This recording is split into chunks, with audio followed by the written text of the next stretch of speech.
Gauteng, die sakekern van Suid-Afrika.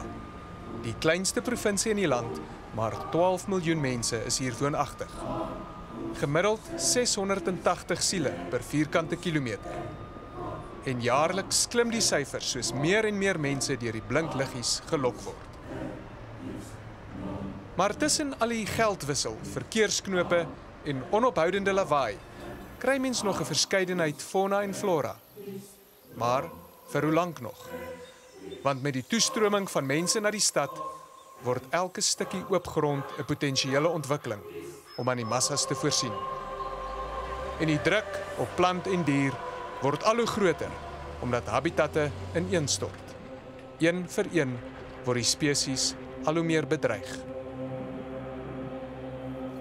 Een van die spesies wat natuurlik hier voorkom is grasuile. Gelukkig is grasuile 'n beskermde spesies omdat hulle op die rooi datalys is. Soos meeste ander uile is hulle naglewend, maar hulle is een van die min wat hulle nesies op die grond maak, tussen spesifieke grassoorte, soos daai daaronder. Maar, ongelukkig, is daar minder as 5000 van hierdie misterieuse roofvoëls oor. Kyalami-omgewing, tussen Johannesburg en Midrand, is 'n area waar mens nog grondpaaie en oop stukke veld kry. Maar die habitat is onder druk, want oop grond in 'n stedelike omgewing is goud werd. Die Kyalami Bavaria probeer die bedreigde spesies en oop habitat in hulle omgewing juis hierteen beskerm. Because of our location close to the city of Joburg and between the centres of Midrand and Fourways, there's an enormous pressure on the area for available land and for development. And the loss of habitat and the cutting of biodiversity corridors for some of the endangered species such as grass owl, the African hedgehog, they become quite threatened by the roads, the walls that cross and cut off their corridors, and then obviously clearing of land for development. You mentioned grass owls. How do you know that there are grass owls around? Residents have spotted grass owls all over the Conservancy, from the eastern to the western portion. So they obviously use large areas to hunt. And a resident purchased the property next to it because she knew there were grass owls nesting on that wetland, which was adjacent. Maar hoe lyk 'n grasuil? Omdat hulle naglewend is dit nie so maklik om 'n grasuil te sien te kry nie. En daarom het ons besluit om na die Afrika roofvoël toevlugsoord in KwaZulu-Natal te kom om kennis met hierdie skaarsvoël te maak. Die toevlugsoord naby Pietermaritzburg het 3 grasuile in hul rehabilitasieprogram. What is the status of the grass owl? Grass owls are now listed as vulnerable, which basically means that they need active conservation from people in order to ensure their survival. But And what is their biggest threat? because they're so habitat specific, they like a particular grassland, wetland habitat that it's probably sort of industrialization or threat to that. And it could be anything from aggressive farming practices where the grasslands are opened up a lot or onto the wetlands to basically big industry. They look quite similar to the They barn do, owls. they do. Yeah. So if we carry on a bit, we then go into the barn owls, and I think people do get confused when identifying them, certainly with their looks with the barn owls, but they're kind of the bigger, uglier cousin. And this is the barn owl, which is a smaller species, and it's a species that's more adapted to different environments. And this one here is Cinnamon. She's a prime specimen. And these birds are not threatened, and they're found all over the world. And what are the differences between the barn owl and the grass owl? Well, they're both Tyto genuses, and this is basically a finer bird. It's a small bird. They both have beautiful facial disc, but that's a bigger bird. That one's nesting on the floor, and that's part of the threat to them, is that their nests are very vulnerable to fire and predation, whereas these birds, they go and find little hidey holes, and they'll go into a nice enclosed space and have their babies, whereas those ones are more exposed. So nou dat ons weet hoe hulle lyk, kom ons gaan soek hulle. Maar terug in Kyalami het die aangetekende grasuilbroeipaar se toekoms in vlamme opgegaan. Unfortunately, when a development application was on the go in the area, the residents pointed out that we had these grass owls in the area, and we invited specialists on site to come and have a look. And on the day that the specialists arrived, the veld burnt.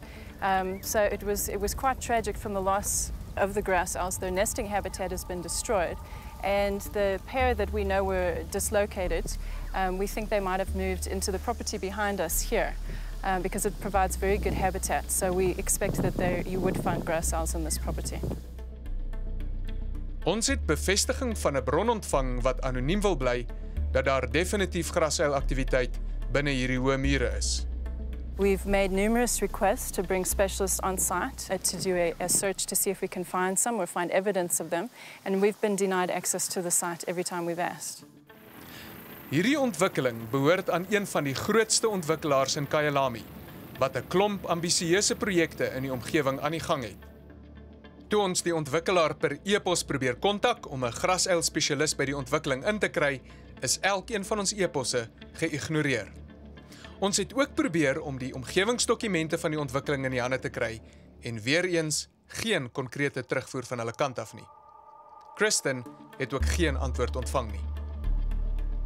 We're trying to get the EIA documentation to understand what was done, but again, we've been denied access to those documents as well. So it's unclear whether a study was done or whether somebody's just not being upfront. Ons kan maar net raai hoekom die ontwikkelaar nie met sy bure of met die media wil kommunikeer nie. Dis slim taktiek van sy kant af, want as daar wel grasuile op sy stuk grond voorkom, gaan dit 'n gat in sy beoogde profiet vreet. Maar is dit geregverdig om wins te maak ten koste van 'n kwesbare spesies? So what is the way forward now? Well, we would like to engage with the developer. At the end of the day, if there is a species, an endangered species that needs protecting, then we should all do our part to ensure its survival. So we would appeal to the developer to allow the professionals to have access and do the studies, regardless of whether they were done in the beginning or not.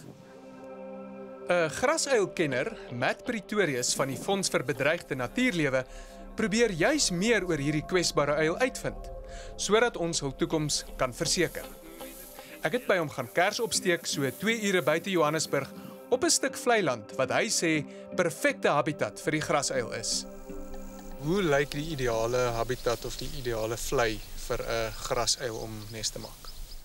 Wel, hierdie vlei waar ons nou by is eintlik ideaal. Dis net ongelukkig op die oomblik lyk dit vir my asof dit laas jaar gebrand het. So die gras is nou nog nie so dik nie. Is nog bietjie kort ook. Maar ja, hierdie is absoluut ideaal. Jy het nou 'n vlei land wat deurloop en dan hierdie dik gras aan die kant van die vlei. En dis die gras wat hulle gebruik. So sê nou maar hier was grasuile gewees voordat dit gebrand het. Wat gebeur nou met daai grasuile? Want dit is baie moeilik om te antwoord. Dit is een van die vrae wat ons probeer beantwoord deur ons navorsing. Gebruik hulle intussen tydelike habitat? Ons weet nie. Matt wil vir ons wys hoe 'n grasuilnes lyk. Hoopelik kry ons dan sommer ook 'n grasuil. Bertus, kom check gou hierso.